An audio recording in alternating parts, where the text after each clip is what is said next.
Hey guys, welcome to another episode of Youth Lounge. Here on my left, I have Father Gabriel. We have Mina, we have Kat, and we have Gabriella. So today's episode, we'll be talking about dealing with crazies. What does this mean? It means those people who get on your nerve, those ones who push your buttons, those ones who say they're not my enemies, but look, these people really frustrate me. So today, I think together we'll discuss how do we deal with these people, what's a practical solution, and how can we learn from the Bible and learn from our fathers to better deal with these people and not just get frustrated all the time. So we'll turn it to Abuna, and we have a question how do we overcome these difficult people? How do we deal with them in the right way? What's kind of the church's guidance on how we deal with these people? Hi. Hi. Sorry. Hi. All right. Look, I think it's a very valid topic to discuss these days because so long as there's so much pressure on people's lives, and so long as people are busy with everything else and not on focusing on a proper relationship with Christ, they become disconnected from God. Mm-hmm. And the minute people get disconnected from God, selfishness comes into place, right? So there's no way on earth we're going to be able to deal with people that we don't like if that idea of being godly is not present. But God insists that we deal with people. He created humanity with this concept of community. So we can't avoid it. It's something that's upon us. We have to learn to live in a communal environment. But the challenge is there for us. I suppose maybe the more we talk, we can unravel the way to deal with that kind of problem. Okay, I have something to say. I want to you were talking about we're kind of made to live in a community, and it's actually very true. I remember going through something similar before, and I used to always think, God, why are these annoying people in my life? I'm trying to focus on you, and you're putting all these people. What's the point? I can't get spiritual. And I realized that the reason they couldn't get spiritual and the reason they were in my life was to produce that patience and that purity. And I realized that they weren't the issue, that we are. And I think that's the biggest lie that a lot of us as Christians live by, that we have these people that frustrate us, and we deceive ourselves by thinking that we are truly loving God when we're really letting these things get to us or really being easily offended. I don't know, that's what. I like that point. I always flip it the other way. So if I get, for example, I always say that God sent me my brother to teach me patience. So if you flip it around, maybe that is a better way to learn. Yeah, I think exactly. Mina had something to say. I think it's the way you look at it or approach the topic, you know what I mean? You have to kind of, when you see someone that's annoying, you have to look at the positive side of it and what that teaches you. Like you said, it gives you virtues, it gives you patience. It teaches you how to truly, truly love someone, So, yeah. And I think another thing is, a lot of the time, I know with myself, it comes from a place of jealousy. There's something that they have, something that they're good at, and that turns into the root of that thing about them annoys me, or this part about them annoys me. And it turns out that it's not their fault, it's the jealousy that I've made inside of me, or that is sitting inside of me, that makes me perceive. Submitting to that spirit. Exactly, yeah. So we discussed a little bit what the root cause is and maybe a couple of practical ways. But something a bit different. Say for example, I thought always I don't have any enemies. But then I went to work and there's this one, just in case she's watching, there's a lot of people at work I really love all my colleagues. But if there was a hypothetical that one of my colleagues became a little bit annoying, and maybe in my head I think, she's not Christian. How do I deal with her? Maybe I don't have to treat her with the same love and patience. How do we extend our attitude to Christians and non-Christians alike? Is it a different attitude? I think that's the core of the problem we face is at church in a way sometimes, where we have this presumption that when we're out there in the world, I don't exactly have to be the one that's inside the church, because out there is different than in the community of the church. So if we're having some kind of problems dealing with people within our community, and then you walk out into the general community and it's twice as hard. Sometimes we have this idea that, I'm not responsible for them. I've got to be a Christian within church, not outside of church. Yeah. No, that's not the case with Bruno. I feel like God told us, we have to be a light to the world. So it's not, we shouldn't act a certain way in church and out of church where someone else. Who we are in church should be the same person as who we are out of church. And I think that's very important. But how do you achieve that? How do you get to that reality, becoming that one person? I think it starts at home. Yeah, personally. definitely. I think the way you treat your family, it starts at home. these habits build up, and then you go out, and then. And I also think it comes from being faithful in the very little things, like with the very little dealings that you have with people. Like if you're not dealing with like a big situation very well, look at what you're not doing in the little situations. And it comes with every encounter you have with everyone, from home to outside to work. And it's always like, if you have patience in the little things, it's going to be a lot easier to build patience in the bigger things. And if you're praying about the little things, you're going to learn to pray about the bigger things. Like I remember a nun was telling me at St. Damiana's Monastery, she was saying, like, when people frustrate you, like, pray the Jesus prayer. My Lord Jesus Christ, help me to love this person. My Lord Jesus Christ, help me love this person. My Lord Jesus Christ, give me patience. And if you're doing that in the little things, I find for me it becomes a lot easier to love and to show love in the bigger things. And like on another point, Father Mark told me like before I started working that like and you know that everyone knows that saying that sometimes you're the gospel, only gospel anyone will ever read. So you really preach through your actions. Like you are the light of the world and the salt of the earth. And really like I've noticed that I never like preach out loud. Like I never like Bible bash or anything. But I think you notice like the more that you act just in a Christian manner, it doesn't have to be overly Christian, but you just try and practice like what you know is right, even if it's difficult. Even if inside you're like, oh no, I know like what I want to do is like scream or whatever. But you just keep your cool, and like that way, like by acting in a Christian way, God will bless that effort because there's other people. The song has been bothering me for a couple not bothering, but been thinking about it for the last couple of weeks. Of how do you become that? How do you become that gospel? Or how do you become, we spoke earlier, that person is patient? I think if you, sorry, Christine. I think it's about, like, a lot of the time it's about our pride in front of people. That's why we find that in the church we're trying to act very spiritual, very close to God. And it's almost as if we've become like the scribes and Pharisees who want to appear outwardly to the people who know or to the people who are like them, that I am godly. I have this great relationship with my Father. But outside, it's as if we don't care because our inside is corrupt. It defeats everything, exactly. right? But Yeah, I also think it comes from a lack of self-assessment. We don't realise that these little things indicate a very big fault in our hearts. We don't realise, and because we're always busy, we've always got something in our ears, we're always talking to people, we're always this, we never have time to sit and think like, why did that frustrate me today? Yeah. Why was I so annoyed with her? And instead of going and being like, oh, Mum, you would not believe what this person did to me today, I can't believe it, blah, blah, blah, making it a big issue. I think like if we're sitting with ourselves a lot in silence and with God and asking Him, I don't know, I think it's just one of those things that you have to really like look at yourself and look at your actions and your dealings with people and constantly be on the lookout to purify ourselves. I came across something, it might help to, what I'm learning at the moment. In the Gospel of St. John chapter 15, Christ says that I'm the vine and you're the branches. And He says, abide in me and I abide in you. And every time I read that, I'm thinking, what does that mean? And the current conclusion I've got at the moment is that if we're the branch and He's the vine, and if the branch is cut off the tree, the vine, doesn't really matter how close that branch is to that tree. Yeah. That's our biggest problem. We're close to church, we say we're close to God, but that doesn't really do much because you can have a branch that's close to the vine, but will never produce fruit. The only time that branch will produce fruit is actually grafted into the vine. And that's our challenge, I think. How on earth do you get grafted into that vine? And like also like on that previous question, like I think like how do we know, or like how do we inside? Like for me, I have to break everything down logically. So for me, it was, do I care about this salvation of this person more, or do I care about my ego more?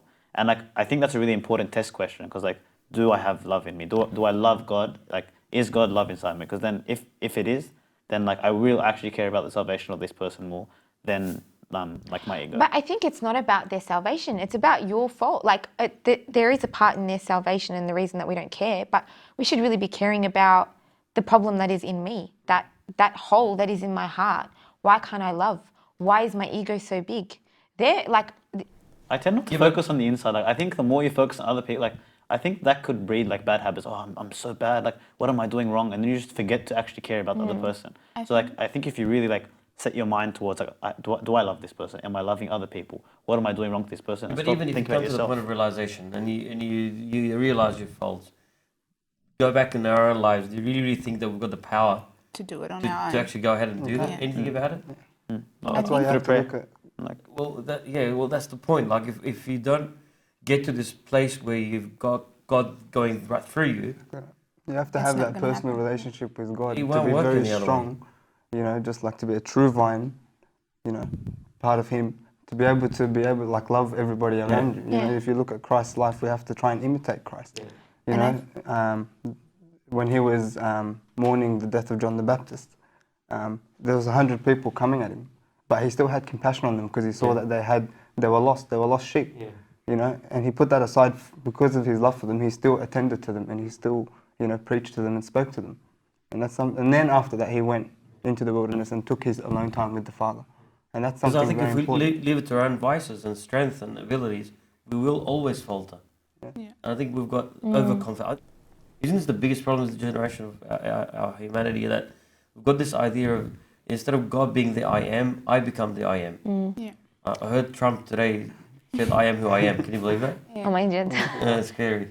I Worries think, me. I think following on from what David was saying is that when we talk about like thinking about the other person's salvation, sometimes people will look at us and say, what is it to be Christian? If that's what it is to be Christian, I don't want to be Christian. Like we portray this horrific like picture of what Christianity is.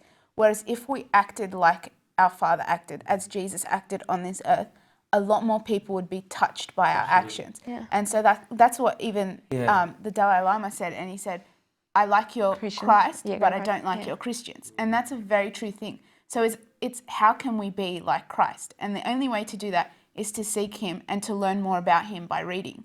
But that's where we come into like where do we find the motivation and that kind of stuff. Exactly, yeah.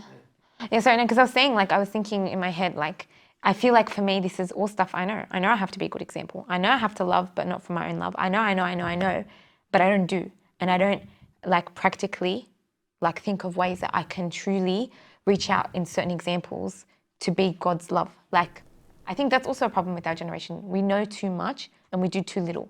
Like, yeah. I think Yeah, I was just going to say that I think if we have spiritual discernment and awareness, if every time we come across those challenges of someone that you don't like or whatever it might be, or the problem there, if you realize that this is something I need to get over, and the minute I get over this, there's another door opened for the glory of God to be experienced in my life.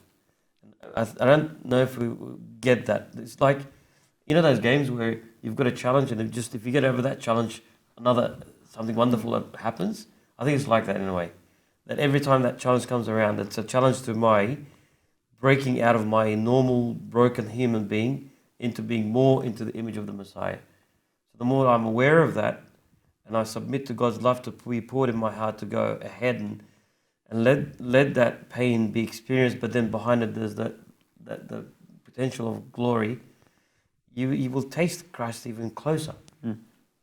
I think like on that point, like of tasting Christ, I think so. Like we've talked about like practical solutions, like what to do, like in the moment, like do I care more about them and those things. But I think if we're going back to the whole like the vine and the branch and how we take from God's love, I think something I learned from Kenya is that the way to do that is only through quiet time. Like and we take that from Christ's example. Like before he went out to serve, he had his time in the wilderness, and so many times I think we have many examples about like before Christ did something big, he withdrew into the wilderness. He took time on his own. So if Christ had to do that to like gain the strength to speak to his Father, to spend some time on his own, some time with God, then it sounds like it's a cliche, but I genuinely believe from my experience that if I don't spend my quiet time, if I don't spend like maybe even just like 1 hour in the week where I have some period where I spend only with God in quiet, then like you find it hard to draw like strength like without spending that time. But And that's not cliche. A lot of people get worried about that because the minute they're alone, they think, well, I don't want to face myself. Like, and it becomes like something I'd rather avoid, not deal with. Yeah. That's true. I heard Bunadine saying something like that too. But I thought of a really nice story that sort of relates to this. It's in the book called The Hiding Place. I'm not sure if you guys have read it. It's by Corrie ten Boom. And she's a Christian who lived in World War II, and she hid Jews, right? And she got put in a concentration camp. And there was two sisters. It was her, and she was the more skeptical one, and the older sister who was the more like spiritual, like very like heady, like, you know, kind of girl. And I remember her saying her sister ended up dying in the gas chambers, and she used to go out and preach about forgiveness and whatever. And she realized in that point that she can't forgive on her own, that she has to rely on God's forgiveness. And one of the Nazis came up to her and was like, I can't believe that you're preaching and this and this and that, and like, thank you for like all you've done. Like, I can't believe God can forgive me. And he went to shake her hand, and he didn't know that she had been in the concentration camp where she was. And she was like, God, I can't do this. I can't forgive him. I can't. This is a man who beat my sister, who killed my sister. I can't. And she said at that point she prayed that God's love flow through her, because she couldn't do it herself. And when she shook her hand, she's like, I felt an electric current of love. And like, I think she learned from that point, it's not, it's beyond I think our that was own It is capability. beyond us, isn't it? Yeah, so like it's us relying on God to do it for us, because we're just so full of weakness, and he's very aware of that. God knows our weakness. And so by leaning on him and by saying to him, you know my weakness, I know my weakness, help me, he's very inclined to give that helping hand, just like in that case then. I think that was a beautiful story and a nice contemplation to take us to the break. We've discussed a lot of points, but we'll return after the break to discuss a few more interesting things about how to deal with these crazies. Hey guys, welcome back from the break. I'm sure you're very excited to hear what more we have to say. We have a few scenarios for you guys now that the youth have asked us to ask, and hopefully we can discuss these things and Abuna can give us some guidance, so we'll see how these go.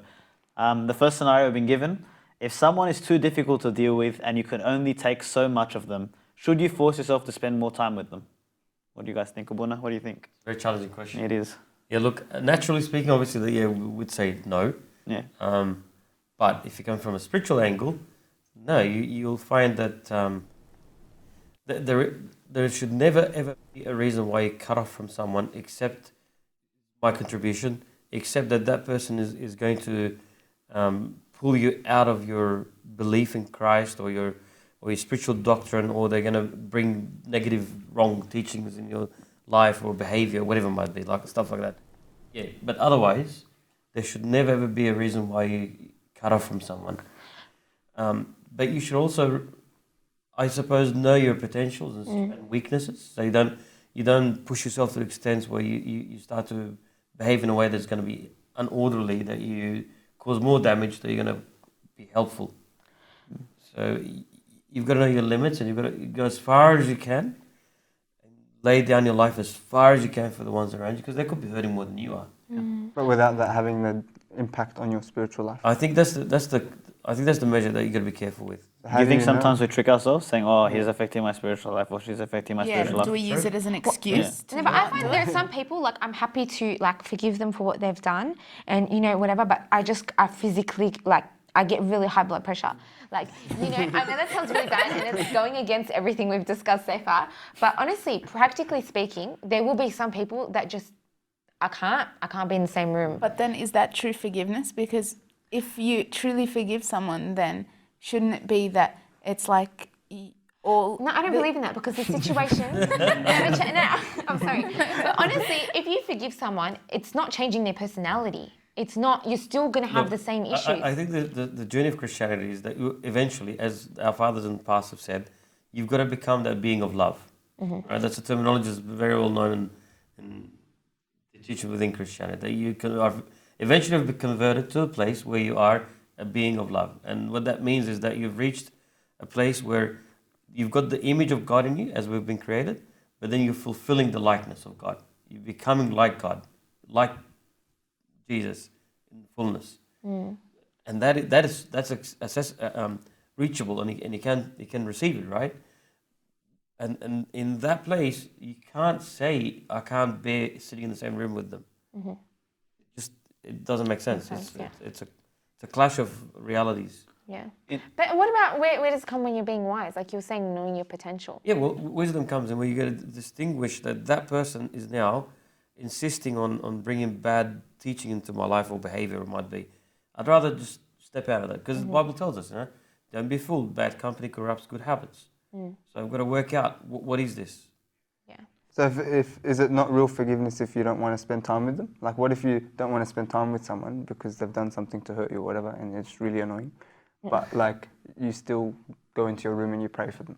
Like is that still considered as forgiveness? But we should ask the question back: Are you being a being of love that is capable to love them no matter what, or just being a normal human being that's just So like it's not a everybody else? complete forgiveness then. That way. I heard a nice I heard a nice contemplation that relates exactly to that. Abuna Dan was saying in girls' meeting once, he was saying like when someone annoys you, first of all, look at what you've done wrong, but burn yourself by being loving to them. So like humiliate yourself when, like, say for example, David frustrates me, like I can't stand him. And That never happens, right? No, it happens all the time. You know, and I try and burn myself, which I don't do, by like texting and asking how you are, but I'm being weary about spending all day with him. So like I'm still maybe showing love to him and how are you, did that assignment go okay, is there anything you need, if he needs a lift, whatever, do that. But I'm not going to go, hey, let's go out, spend a day, let's go to the park, you know, let's chill, because that's just going to like, I feel like cause bad consequences. And I think that is it's a helpful way of thinking about it. Like you burn your ego, you humiliate yourself by being kind to them. And you're like, look, the last thing I want to do right now is be kind to this guy. Like, but, you know, and you do that. And I think that in a sense, when you show love, they will show love back and it'll be a lot easier to deal. That's the normal behavior of mankind. Yeah. And Jesus said, even the ones who are not in faith, love the ones that love them. Right? Yeah. Okay, so that doesn't cut it with Christ. Christ is requesting from humanity to be perfect as our Father in heaven is perfect. So would it be wrong if you were to say if this person frustrates you and you know that if you like spend time with them, you're going to sit there and think in your head bad things and curse at them and do whatever. Is it then okay not to go to prevent yourself from committing those sins? Or is it the fact that you know that you're going to commit those sins a sin in itself? Look, I think it's like going to the gym, right? So you're gonna push yourself to a limit where you realize if I go any further, I'm gonna cut some muscles here. Yeah. So I've gone this far now. I can't go any further.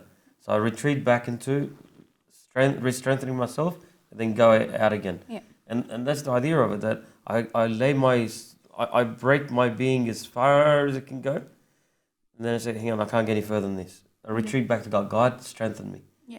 You know, work within me. Give me life. Give me strength. And I'll worship and I'll honor. And then eventually, your strength is increased. Right? And then you can approach it again. I think from my experience, like I don't know, in like the past, I've always tended to be like kind of like the doormat approach. Like I'll when it's not my place, I'll apologize, or like I've always tended to take that approach. And like obviously you're frustrated on the inside. So one time I went to my confession father, and I was like, Abuna, like aren't I being too nice? And he kind of laughed. He's like, there's no such thing as too nice. Like the majority of fathers and priests will give you the advice. 95% of the time will give you the advice. Yes, take a step back. You're being too nice. But I don't know. He kind of said like that's God or us showing mercy on you. Like, but if you really like want to take the full Christian path, and like it is a sacrifice and it is the cross, but I don't know if we're showing all spectrum advice. I think that is a path. Like if you always continue to be a doormat, like not doormat, but just always take the Christian approach, which because some people will say that like I don't know if this will. The problem is if you're doing it from your own humanity, you'll get to a point where you're going to break and say, this is rubbish, I don't want to keep, I'm not doing this. And Give that's up what we were completely. talking. And you We were reject talking about everything that once yeah. with Abuna Dan, and he was telling us every time go and apologize. If it's your fault, if it's not your fault, go and humble yourself and apologize.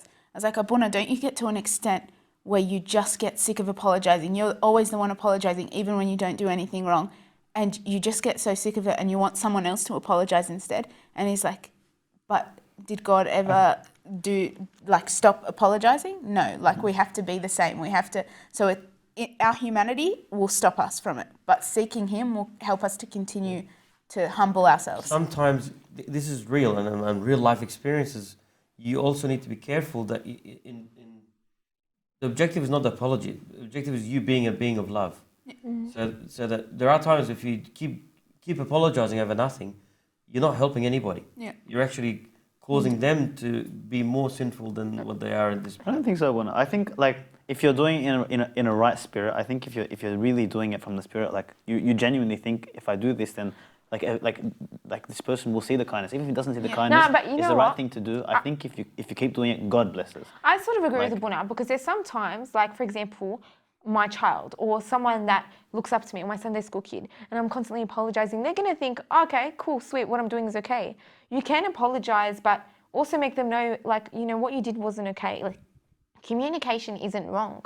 Look, I'm sorry that I acted the way I did. I'm sorry I disciplined you the way I did. I'm sorry that I spoke the way I did. But to be honest, this upset me. Like, know your ground. You can't be dumb all the time and be like, I know you have to be kind. I'm not saying don't apologize, but you have to be wise. I don't think you'll ever be burnt for taking the humble approach, because there's too much like in the Bible about humility, and like I believe that humility But what is like humility? the root. That's the point. Like, is humility to continually be apologizing, and is that humility, or what is humility in that regard?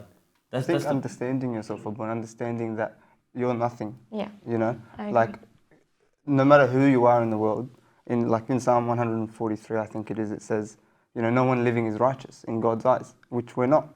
So if you understand that, you know that we need God's mercy regardless. So if we need God's mercy, then why shouldn't we have mercy on others? How are we expected? How is like for God to give us mercy if we can't give mercy to other people? So I think. But in saying all this, we all have to accept that these are levels, and I grow in them. And maybe I can't do it today. And maybe people are hearing us now will think, forget it, I'm not doing it. Yeah, these are levels, and we grow. None of us are in the point of perfection, right? So these are levels, and we grow as day by day, experience after experience, to becoming more the being of love. Yeah. But I think it's important to know that it's possible, not Absolutely, to completely yes. think like that. No, Yeah, that I'm is never not- ever gonna like go like every mile. Like I think And I to think have God as the standard, like Jesus is the standard. True. Like yeah. And I think that we forget to realize that it's a choice, that I claim God's love. It's a gift that's there for me, and He has made me worthy of it. And like, I'm not worthy on my own, but with Him I am. And we don't claim it. We forget to pray for the love to love people. We forget to do those things. And I think that we need to claim it as a gift. It's there for us to take. And He is all loving. Like, if I had something to give my child, and sometimes you just wait, I've got this, I've got the solution to your issue. Like, why aren't you doing anything about it? Like, I was watching this funny video where it was like this, Buna Anthony Messiah posted it on his blog, and he was talking about couple dynamics. And this girl's like, she's got a nail coming out of her forehead, and she's talking, and she's like, it just hurts so much. I have a constant headache. I can't sleep. And the guy's like, you have something in your head. She's like, I just want someone to listen, okay? I have this headache. And he's like, no, you're forgetting. Like, you have a nail, and like, I can take it out for you. She's like, can you just listen to what I have to say? Like, I want to talk about my feelings. We forget that, we're talking like, God, this person annoys me. I can't do it. And he we has the forget that He has the solution solution. He has the already, gift. yeah. He's like, I can take this nail out of your head. I have this gift. I have this love.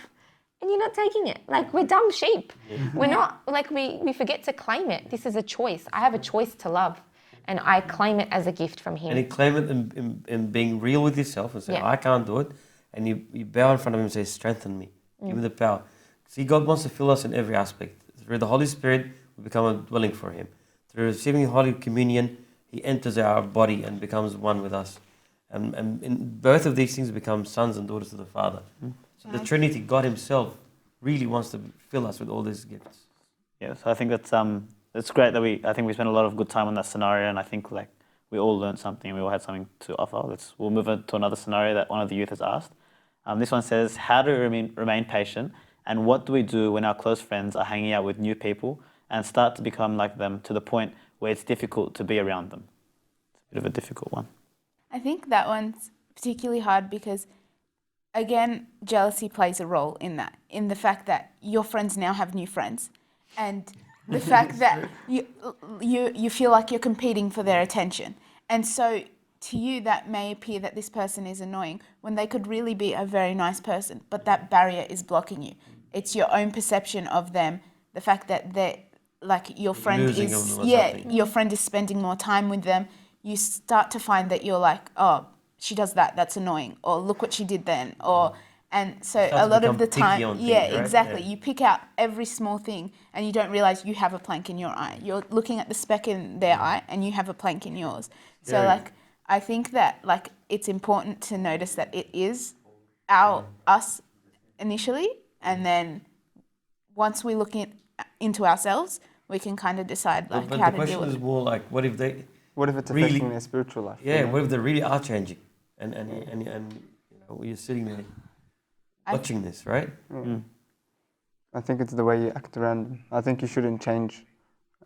Maybe, I don't know, treat them the same as you usually treat them. Don't change, even if they change. I don't know, maybe they'll see it through your actions. I think it's important to trust that, like, say the other person isn't, like, the other person they've gone to isn't living a godly life, and say if you're attempting to live a godly life, I think we trust that the godly life is like the more attractive one. Like, we know that if they spend some time on the other path, when they're down, they'll see like, this was not like I wasn't like this before. So do you cut off? Do you cut off of them? No, you of don't cut course off. not. You continue to show them this light. You And you continue can- to be that light of the But world. you know what also, I think we're not bold enough in our community today. We look at St. Paul, had one of his disciples fallen away like that, he would have, you know, really like taken it to heart and really, you know, gone out and outreach with him. I think we don't have to hang out with them around that phone, but hey, let's go for a coffee. Hey this, hey that. And maybe like you have to assess, you have to pray about the situation.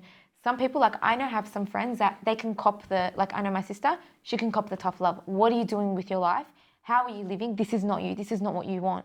And, you know, but there's some people who, if I did that, they'd be very taken back, and some people I have to be gentle with and you have to show love to. So I think it's also about assessing. I think we discussed a lot of important points, and I think we answered a lot of the scenarios. And I think like with God's grace, we've learned a lot, and hopefully people can learn a lot from this discussion too. But that's all for today from today's Youth Lounge on dealing with crazies. We hope you guys can join us for another episode.